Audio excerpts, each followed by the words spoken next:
আসসালামু আলাইকুম। জীবনে কিছু করতে হলে পরিশ্রম করুন ভাই। পরিশ্রমের বিকল্প কিছু নেই। আপনার জীবনে অনেক কষ্ট, পরিশ্রম করুন।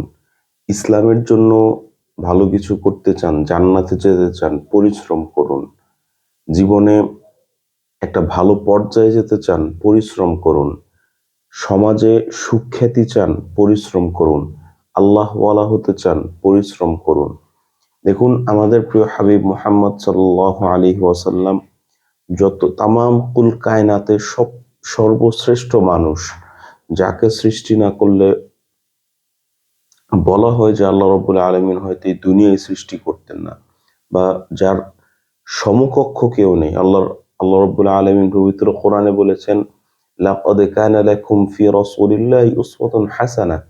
নিশ্চয়ই তোমাদের জন্য সর্বোত্তম আদর্শ হচ্ছে রাসূল সাল্লাল্লাহু আলাইহি ওয়াসাল্লাম। সেই রাসূল সাল্লাল্লাহু আলাইহি ওয়াসাল্লাম পর্যন্ত কৃষিকাজ করেছেন। সেই রাসূল সাল্লাল্লাহু আলাইহি ওয়াসাল্লাম পর্যন্ত মেষ, বকরি বা যেটা আমাদের খাঁটি ভাষায় বলা হয় রাখালের কাজ করেছেন। সেই রাসূল সাল্লাল্লাহু আলাইহি ওয়াসাল্লাম পর্যন্ত এমন কোনো কাজ নাই, কষ্টের কাজ, পরিশ্রমের কাজ, যেই কাজ করেননি। তো ভাই আমি আপনি কে? আমার আপনার এর চেয়ে বড় উদাহরণ আর কি প্রয়োজন? আপনি কোন মানে উদাহরণের জন্য বসে আছেন যে আপনাকে পরিশ্রম করতে হবে?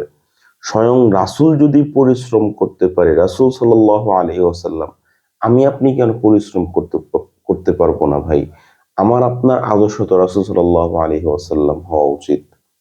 আমার আপনার আদর্শ তো বিল গেটস না, আমার আপনার আদর্শ তো ইলন মাস্ক না, আমার আপনার আদর্শ তো কোনো সায়েন্টিস্ট না, তাই না? সো আপনি যদি একজন মুসলমান হয়ে থাকেন, তাহলে অবশ্যই রাসূল সাল্লাল্লাহু আলাইহি ওয়াসাল্লামকে বুকে ধারণ করুন এবং পরিশ্রম করুন। আপনি নামাজ পড়তে পারেন বা নাও পড়তে পারেন, আপনি দাড়ি রাখতে পারেন বা নাও রাখতে পারেন, সেটা আপনার ইচ্ছা। কিন্তু আপনি যদি নিজেকে মনে করেন যে আমি মুসলমান, তাহলে অন্ততপক্ষে জীবনে পরিশ্রম করুন, ভালো একটা কিছু হবে।